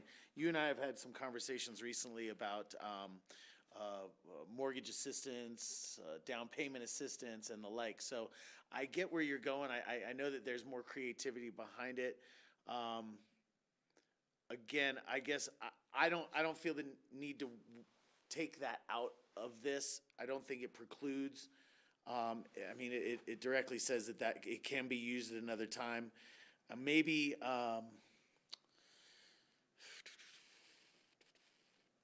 this is just the statement buy downs. And I think what you talk about in reference is a different model. So maybe there's. I was just wondering whether on the language there, if we're saying buy downs of existing free market single-family homes is prohibitively expensive, and just define it more clearly that way. And then if there's multifamily units that have some sort of role in the future, we're just talking about buying down existing free market single-family homes. With that. Does that language make sense to you in the point that you're bringing to the table? Yeah, I mean, it certainly helps. Okay. Yeah, it helps. Okay. Comments, other two council members? We're talking about some changes to language here on the buy down section. Well, just an addition, really, but. Yeah, on the buy down, I think if opportunities present themselves, particularly on multifamily units, that since this is a living document, we have to be flexible and adjust to opportunities as they arise. I would certainly, I mean, we have a limited amount of money that we can spend, and we want to maximize that. And if we have an opportunity to gain some units through a multifamily buy down with some kind of living estate, I would really like to look at that, but. And in fact, the last sentence just, right, there's a lot of language here, but the last sentence of that says, even though buy-downs are not prioritized strategy, this does not preclude entertaining offers such as below-market rate offer to the city to buy or create reverse mortgages for a home, right? So that, I think, gets the spirit of what you're talking about? Yes, it does entirely. Yeah, and more just to be, clear, I'm not advocating in any way, nor do I think it's a good idea to take our existing housing funds and put them into a buy down, but we are talking about, I mean, I'm really looking out 2 and 3 years when hopefully we have additional funding streams off of new revenue sources from, vacancies and STRs. And then at that point, I don't want to be handcuffing ourselves unnecessarily now from those solutions. And I think we've had this discussion in the past about perhaps sweetening the kitty a little bit with 150 funds for housing credit versus single-family home developments. Just being flexible and nimble, and if an opportunity arises, to be inviting to outside-the-box thinking and spending. Mm-hmm. Yeah. So would you like me to add that in the middle of the first sentence under buy downs? Hang on one second, Diane.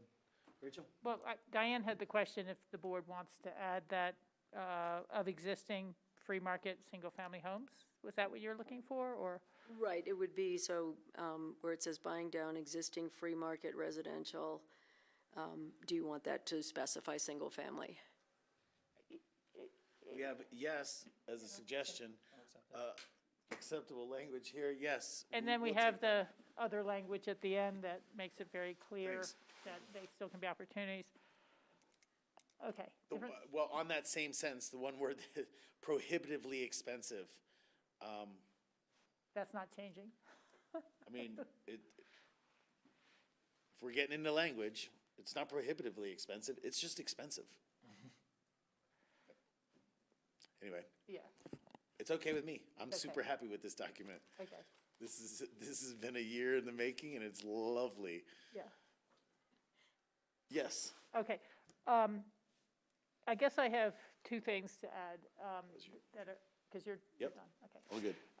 I just want to emphasize the idea that it's a living and growing document. And I think there's a lot of concepts that we or the APSHA board or others are going to continue to talk about and see where they go. I have just been thinking over the past weekend about whether we would or should create a loan fund for lower interest loans to people who are trying to repair their units and keep them in good repair. And we have that as one of our goals in here.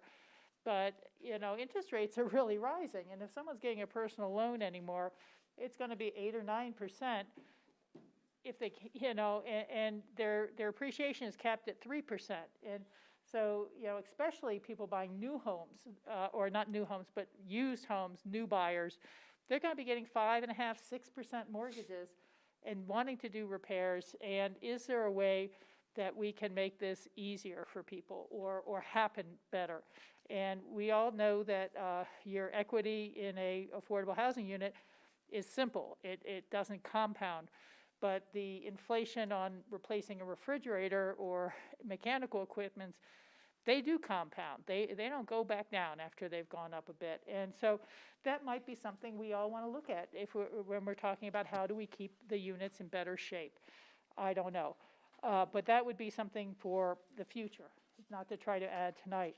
The other thing I just want to talk about briefly is there are certain goals or potential strategies in here. And on the area of right sizing, it does talk about what about financial incentives as a potential to offer people to right size or to leave the valley or however we want to look at it. And the one thing that I've brought up, and it's awkward to bring up, but we haven't weighed what is the potential community benefit to any of those offers. What would we want to see in return? Because, you know, maybe that's a debate that happens as those policies are looked at, but I wouldn't want to pay someone $50,000 to move into a smaller unit and have that unit go to lottery that they just moved out of and have it be someone with a child who's 18 and getting ready to go to college next year and they don't really need a 2-bedroom, or someone who is like my age and they plan to retire at some point fairly close. You know, we can't equate, which we do in the document a little bit, the cost of a full-time equivalent with the value of that we could pay someone the same amount that it costs us or close to build a bedroom to move out of a bedroom, because we're, you know, that bedroom already exists and we're just kind of paying for it twice and hoping it gets a lifetime of utilization. But it might not. It could just as well be bought with someone who's 10 years from retirement and it's not a worker in the community, or one of the bedrooms is vacant again in just 3 or 4 years. So we've never figured out how to say what is the community benefit or the bare minimum the community should get back for those tax dollars. And this also just does, once again, loop into that full-time equivalent discussion. And when we were talking with Chris about Lumberyard recently, I asked, can we start talking about the cost per bedroom instead of the cost per full-time equivalent? Because we don't really know. Is it the full-time equivalent of 2.75 in a 2-bedroom? Or is it the full-time equivalent of 1 person per bedroom in a 3-bedroom? And we need to start talking about what is the cost per bedroom to create. And then we can start to maybe honestly evaluate the community benefit of how much and when should money be offered to move out. You're really in some ways just hurrying a cycle up by a few years? And is it worth the cost of one unit we could build new just to hurry up turnover? So I'm not opposed to it, but I'm just saying there's got to be a lot of thought that goes into it that's not really referenced in the bullet point.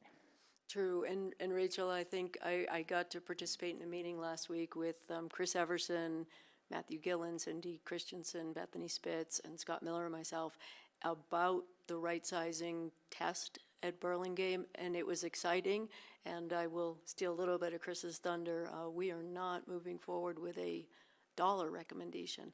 And this is all, and I think Cindy's getting the survey out next week. Yeah. And it's all hypothetical at this point, but it Yeah, does but reference incentives like monetary in this Right. document.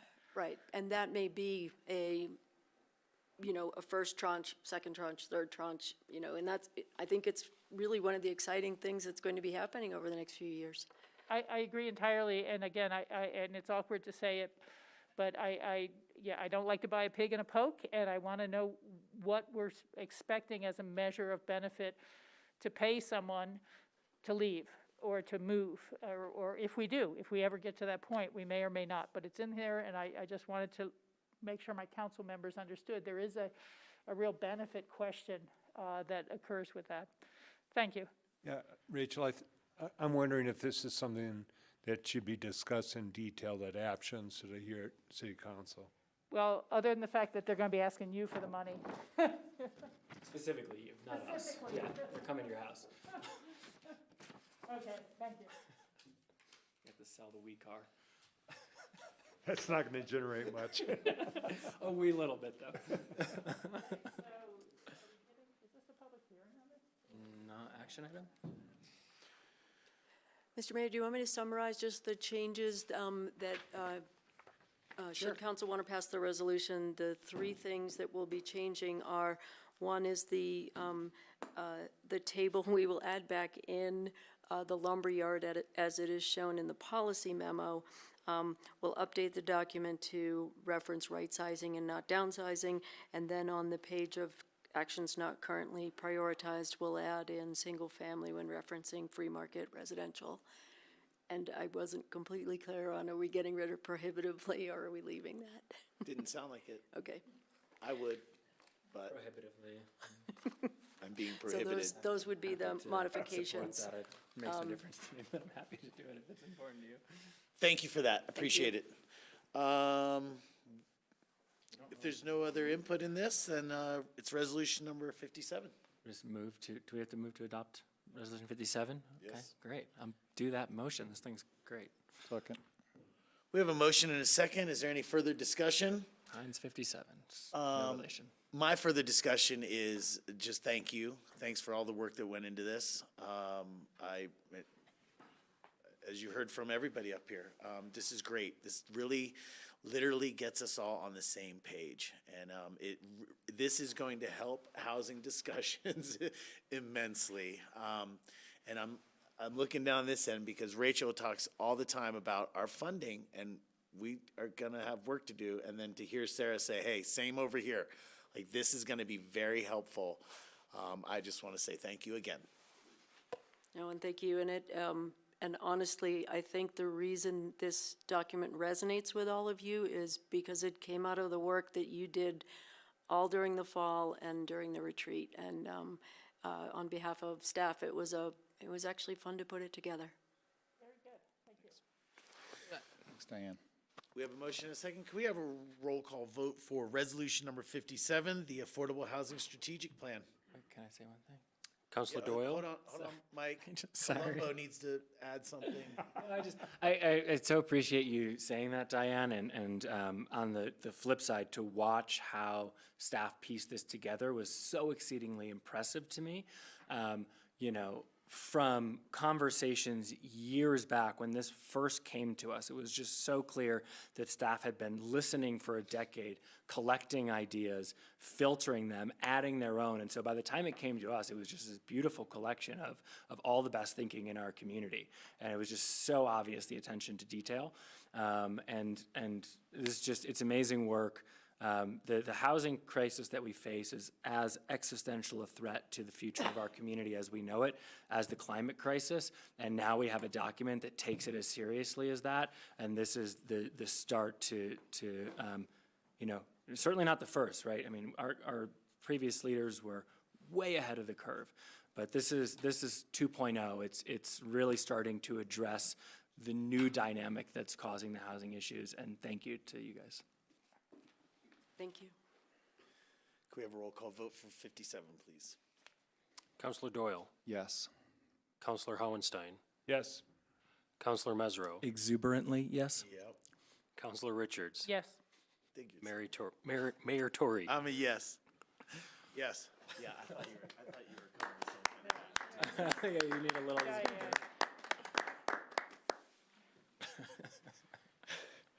All Motion to right. adjourn? Nope. That brings us to our last item, which is an action item. Titled on your agenda is COVID-19 temporary structures. If you'll remember, this came to us a couple weeks ago. There was a request, I guess, that germinated with Mezzaluna regarding the covering of their patio. There are others that are interested. We do have Derek on the WebEx, and we have Adam Malmgren from Michola here as well. And then we also had Ken, who joined us earlier to talk about Jing's temporary structure. Let me see them hits. Ching. Let's make it pretty. Okay. Hi, everyone. Amy Simon, Planning Director, with Phillips Pino, Community Development Director. So I just want to give you a quick summary. Obviously, we prepared a memo in your packet to discuss these structures with you. So as you know, during the public health emergency, there were exceptions made necessary to allow our restaurants to keep functioning and people to be able to keep enjoying things that we all like to do in the community. So there was a firm deadline set by City Council of May 1st. Actually, I think it was originally 2021 that they were to be removed.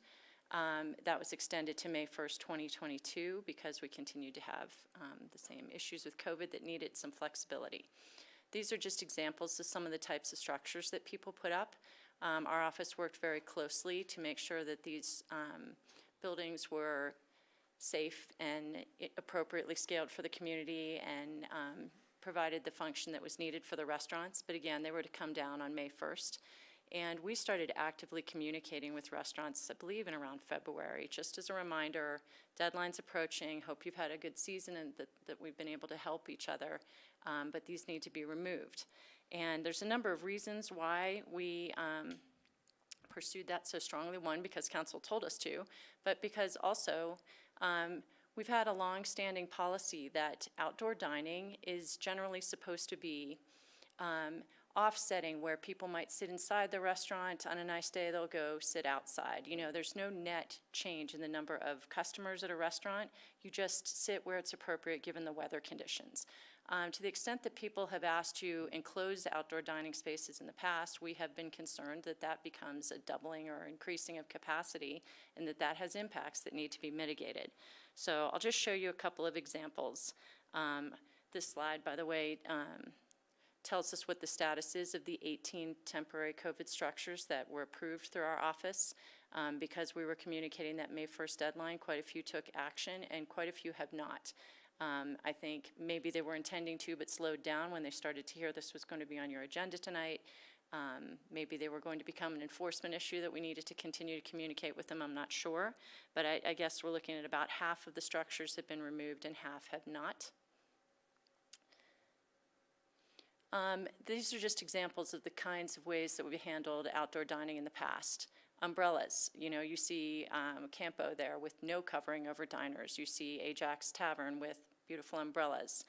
People are allowed to do awnings, and they're allowed to do trellises with retractable canopies. All of these have little to no review process depending on where they're located, whether there's a building permit needed for the activity or anything like that.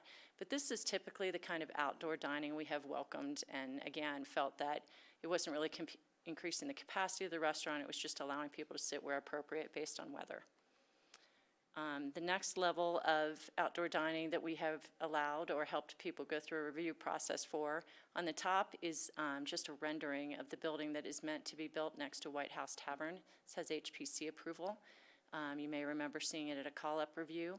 It's a restaurant, a one-story restaurant, and they have a porch on the front that extends a bit over their outdoor space.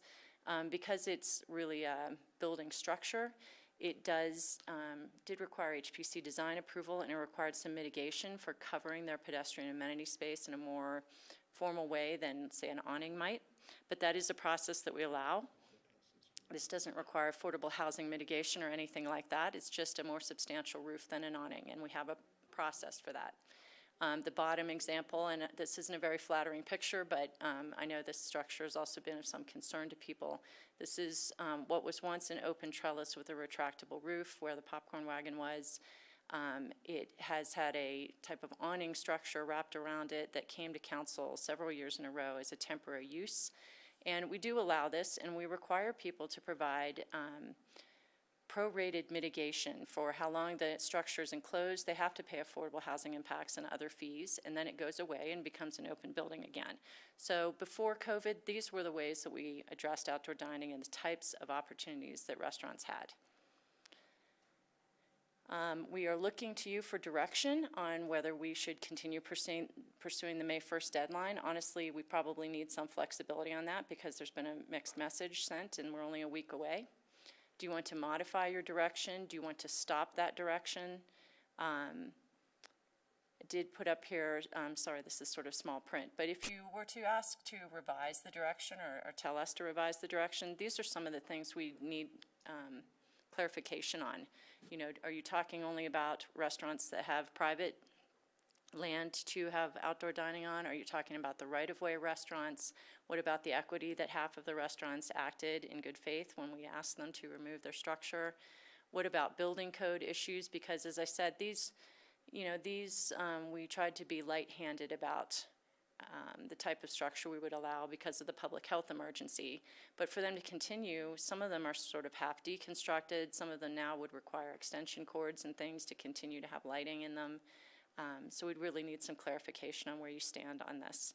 I did put two pictures in the memo of, a very open outdoor dining situation in a more enclosed, roofed over outdoor restaurant space. And not only because of the mitigation impacts I mentioned, but also just the character of the community and the experience of walking around downtown. Open air dining is a lot more engaging than something that's heavily enclosed. And we understand that weather's a concern here. Weather's a concern everywhere.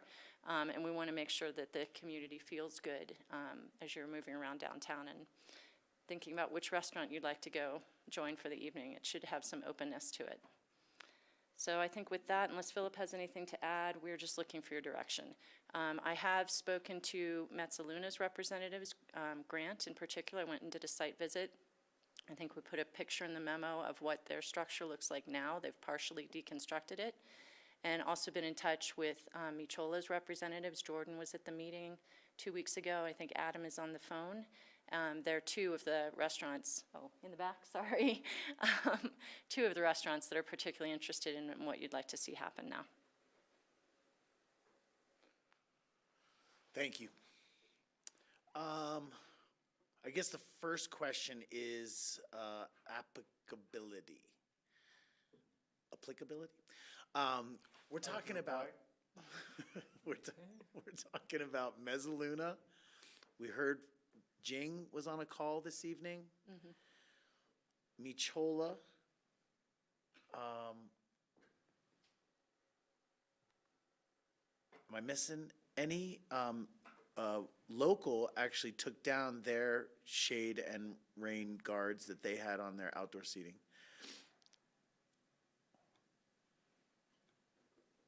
Local has been removed. And I think Mike has been nice enough to be helping us with sort of checking in on the status, Mike's here, of these structures. So, this an hour ago, maybe something changed, but I think this was as of last Friday, what we were still seeing in place. And we're not sure what these restaurants' intentions are. We're just seeing that as of now, they have not taken down their structure. Okay. Rachel. You know, I'm going to stand with our existing approval to remove all the structures, and I am sorry to the businesses that would like to now enclose their patios with a permanent roof. I don't think any of those buildings would have been approved originally with a large rooftop area and often over the public amenity and the open space that's supposed to feel open. I miss the umbrellas. I miss the attraction. And I just see these places as steadily looking very dark and closed in and unattractive. And, you know, I've always been very proud of the feeling of the downtown core. But it has started to feel, and we all put up with it during COVID, a little bit like Mr. Potato Head. And let's just stick something on wherever we can and call it good. And I realize that's awkward, but, you know, for me, once you're having a roof, that's year-round dining. And it's going to be with propane heaters outdoors, burning gas. There's nothing to, you know, for us currently, I think, to stop that. You know, but they will, this is increasing the net leasable space to the benefit of the landlords who continue to collect rent as if there hadn't been a pandemic. And we were giving some relief to that pandemic cut in capacity. But I just can't see, basically, at a time when we're thinking about our STRs creating new employee demand, adding capacity in some cases to add 25-30% more dining capacity unmitigated, and I just can't do it. And if it was going forward as a mitigation, I could take another look at it, and I think we'd look at much more attractive and things that are copacetic with the historic core, which a lot of these things have not been. And I also really have to come back to thinking about, well, what about retail spaces? What about retail that might have some public amenity space in their building? Can they start putting tables out with umbrellas over top? Or would they start asking for more let's cover the public amenity space in these places and turn it all into retail? It just is, it's just a bad trend, and I can't go there. And it's an awkward thing to have to say. I appreciate the struggles anyone has in the restaurant industry, and with employee staffing and all these sort of things. But to blow out 20 or 30 years worth of very carefully crafted land use planning and review in the downtown core over this, I can't see it. And I also can't see doing this without turning back to other places that have already taken theirs down and tell them we'll pay them to put them back up, you know, or that we can, because it's just not appropriate. Everyone knew this was going to end when the pandemic ended, and it makes it hard to be the one to say no, but I cannot extend this. Thank you. Thanks. Just for clarity's sake, the request that was in front of us by Mezzaluna, who kind of got this ball rolling, is not asking for permanent structure. As a matter of fact, they've said that their interest, number one, while they're in permitting for this structure or covering their patio, but they're saying that it'd be done at the end of the summer, regardless. Could I offer a little clarification on that? So it's not forever. It's not in perpetuity. The structures that have been removed here, 2 of them, 3 of them actually were in public right of way, which was a different situation. These others that have been, I don't know, Almrezi, I don't even know when they were open last, personally. I agree. There's some issue here. I agree with what you're saying. I just wanted to be clear. The ones that we're asking for consideration, we're not looking for permanent structures. I thought they are in process to get a permanent roof. And Right, that's what I wanted to clarify. Yeah. Both Mezzaluna and Michola are approaching us with land use applications for a permanent structure that would fall more into those categories that I showed earlier in the slides. I think part of their issue is they would like to keep their temporary structure until they get that permanent structure. And we did try to message to people, please don't put us in that position. May 1st is the deadline. But, you know, everyone gets busy and things happen. So I think that is really what they are requesting, is this extension. Right. Yeah, And thank you. It's important for staff, as we think about this topic, to think about all of the eligible properties in the downtown core. I appreciate the clarification statement about Metzaluna and their situation, Michola, their situation.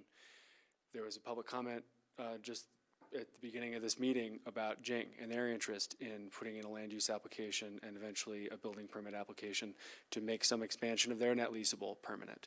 And so we have an obligation to think about any property in the downtown core that has pedestrian amenity, that has open space on its lot, that could potentially see some sort of expansion. And that equity component of how we treat different properties is something that staffs would like some clarity on from council.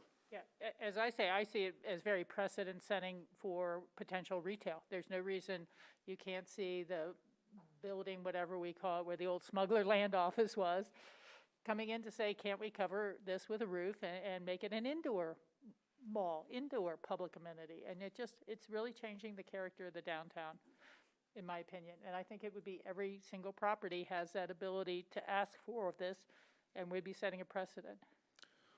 Or we could approach this from the entities that are in process with permitting and not allow it citywide. I mean, that's kind of the uniqueness here, is that it's a request about somebody who's in process and wants to keep it up, and it's not permanent. So I'm just, anyway, I'm not going to argue it. I've been in support of this. I'm still in support of some of these issues or some of these locations.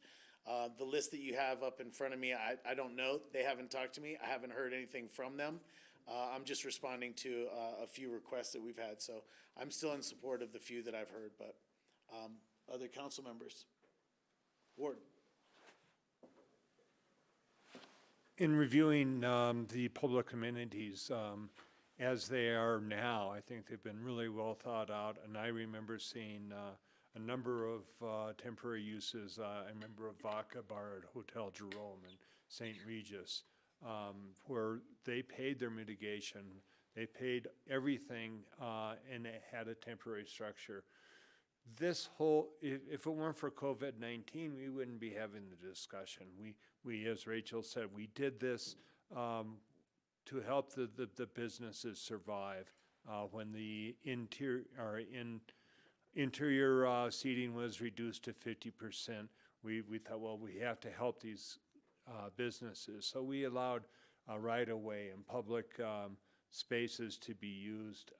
And I think that it served its purpose as best as we can expect. And I believe that we should not make exceptions, that the rules apply across the board. I don't like one-offs. I particularly appreciate that Creperie has removed theirs. I met with them. They were hurt that they had to remove it. But the reasons we have building codes, that's not to say that I think al fresco dining is not a thing that to be pursued, but it should be pursued from a clean slate. And right now we have a 50-50 where some have complied, some haven't. Some have erected structures that would never have been allowed without reviews and building permits if it hadn't been for COVID-19. So I think that the public right-of-way usage for al fresco dining can be part of a larger policy discussion, but I want to stand by what the council had decided, that these should be removed. All of them should be removed. And it's unfortunate that some people have built structures that are basically permanent structures now that are enclosing. Creperie that was a permanent structure. It was enclosed, fully enclosed structure. They've removed it evidently, and it's kind of like building something and saying, oh, by the way, I built this on my lot. Can I get a approval for it? We have some of those. Yeah, we do. And to get rid of them is really difficult. So I agree with Rachel that we should stand by our previous direction to staff and that these structures should all come down. I can see having a little bit of leeway on the May 1st deadline as long as people are actively deconstructing. The $500 a day might be flexible for a week or two, but in order for that waiver of that $500, I want to see some active deconstruction going forward. So I think we've tried to help the restaurant community. We did help them, but now it's time to go back to normal and to have further discussions about policy-wide for al fresco dining and maybe right-of-way usage, but not to allow it now by in some kind of adverse possession mentality. John or Skippy? I guess I just have a very different experience with these structures than others do. You know, I felt like these structures were a return to some of the messy vitality that we say we miss, some of the creativity. You know, to me, the negative trend has been the move to a more sterile and stark environment where we can't afford anything or enjoy local businesses. This was just sort of a foot in the door for COVID. I recognize that they were tied to an existing structure, and certainly privatizing public land within the rent envelope of the space. I understand that concern, but I was really hoping we'd go the other way and make this something that is more common, that is open to more retailers, to restaurateurs who don't have a brick and mortar space, because if we insist that every business goes into a rent agreement that starts at 20 grand and goes up to, I mean, in some cases, 80 grand for commercial space, we're just never going to have any places that we can gather in. And so, you know, the right-of-way, the city streets are where we can provide small parcels of rent-controlled lands to solopreneurs who could actually make places that we want to be. And I just think it's disappointing that we're going in the other direction at this moment. I walked past the creperie spot the other day, and I mean, I'd never even ate in there, but I got to walk past people enjoying themselves, having conversations, exchanging hugs, and now I'm walking past 8 parked cars, and I just don't know how that feels better. That said, I respect everyone else's decision, and certainly I think creating a inequity by allowing some people to continue and not others is not a path that I would suggest. So here we are. John, any input here? Yes, this is difficult. I know some of the people involved in the restaurants that are asking for special dispensation. But I think the right thing to do is to make it fair for everyone. So I believe that these temporary structures should be removed. Okay. And then the last question I would bring is the 2 entities that have permitting in, their request was to be able to go through the process with their permitting.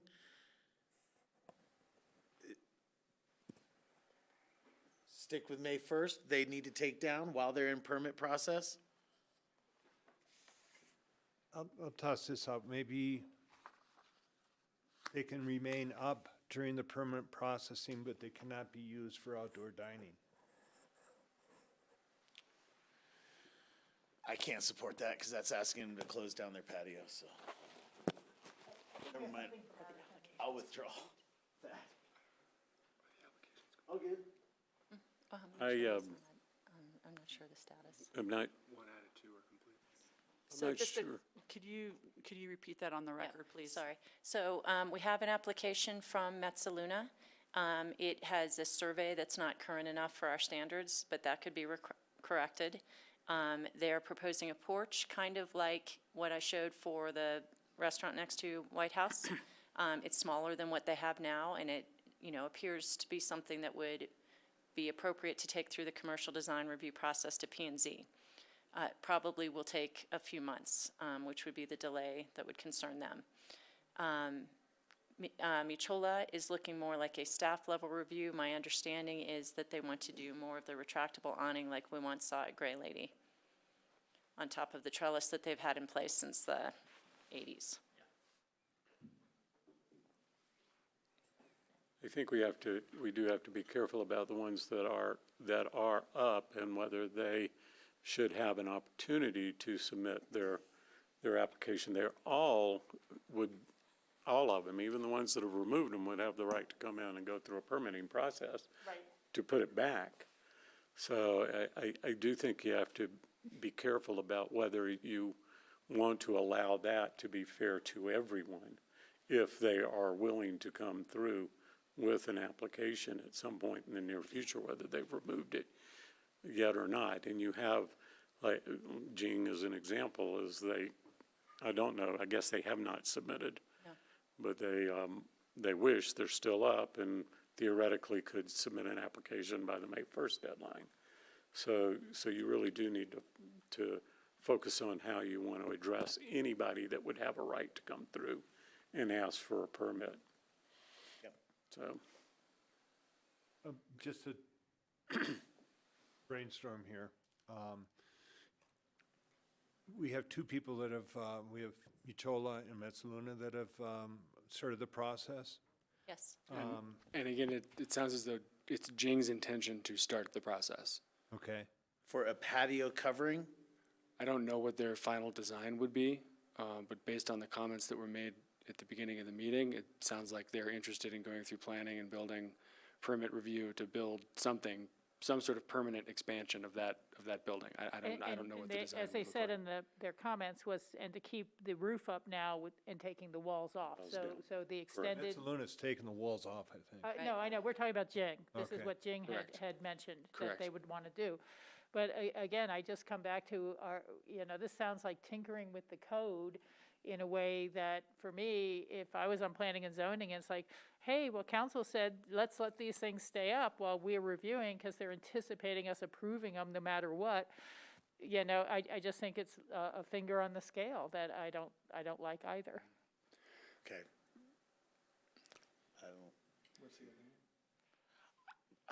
I'm just trying to facilitate, like, I look at Mezzaluna. Normally, they put up a big umbrella.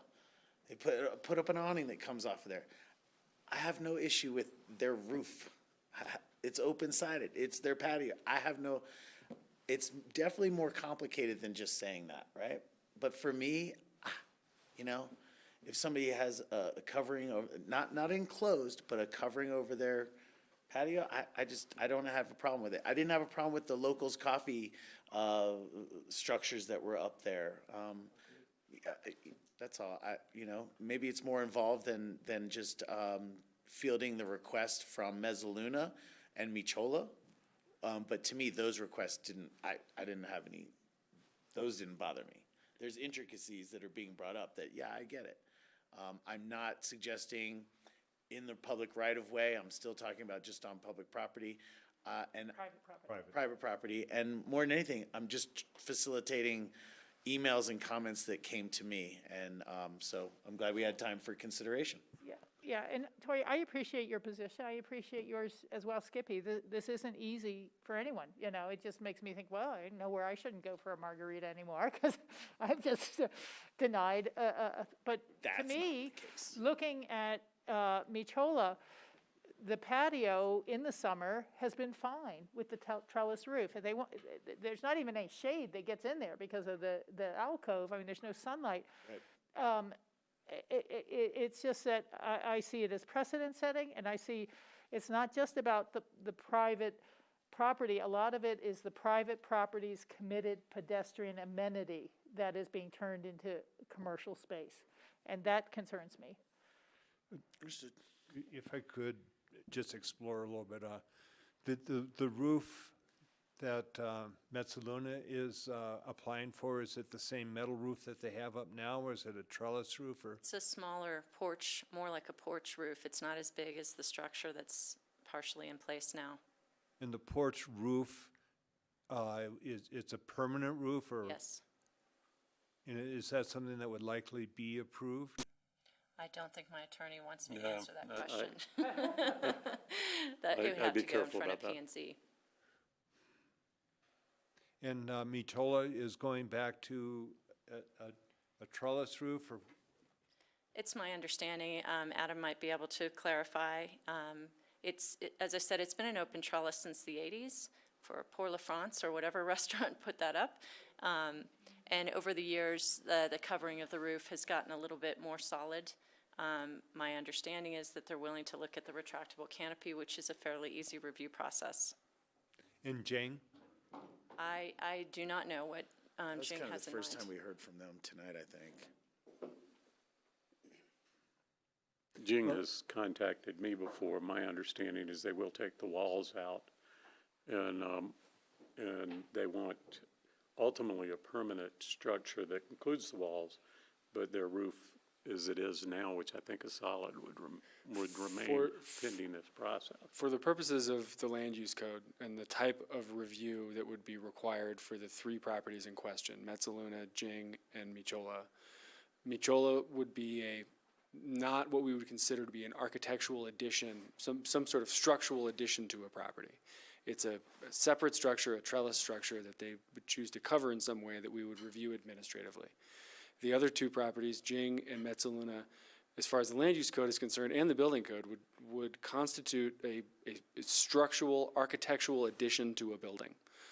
Whether it's fully enclosed or not, at that point is sort of not really the issue.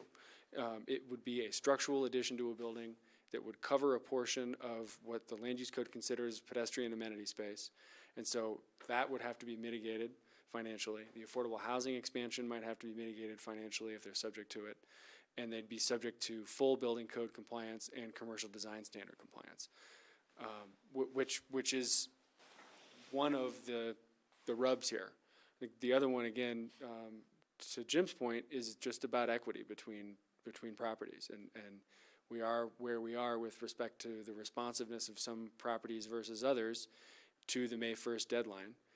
And we're honestly not quite sure what to do with respect to the equity question if council were to go a different direction other than to snap back to our old before time regulations. But Metzaluna and Jing both have permanent roofs, and Mitola is more of a administrative review that does not require an architectural review or design standard review.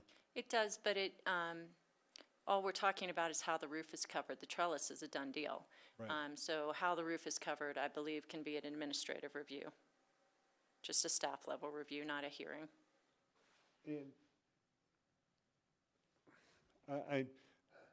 I'm really sensitive to Metzaluna and Jing, and I'm wondering if they could remove that permanent roof and remain open as is until they have the reviews. At least they could put up umbrellas. I mean, they've used umbrellas in the past, Right. at least I know that Metzaluna has, but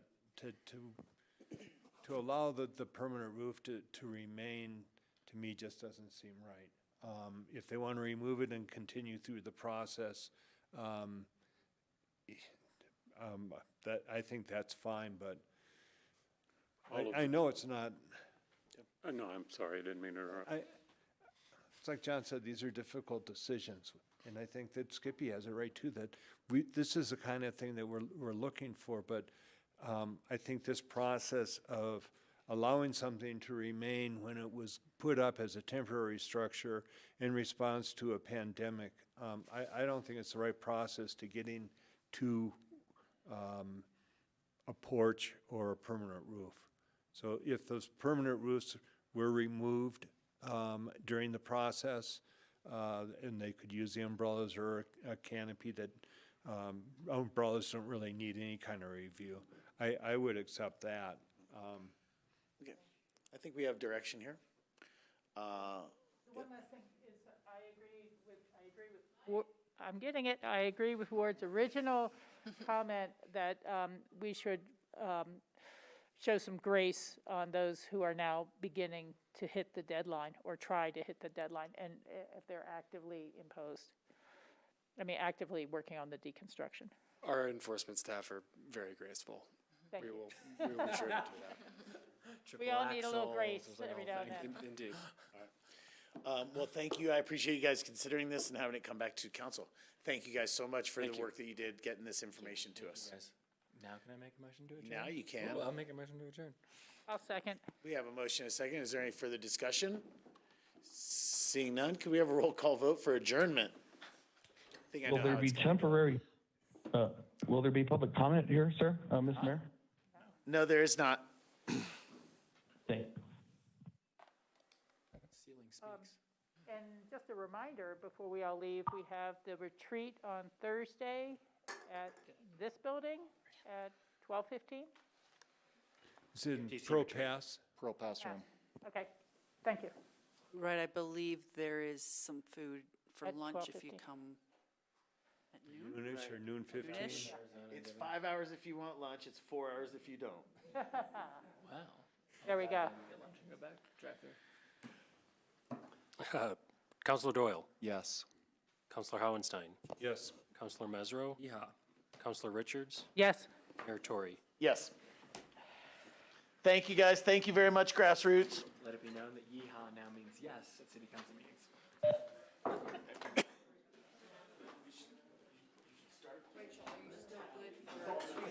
3 o'clock. Oh, yeah, well, we're meeting. You and I are meeting.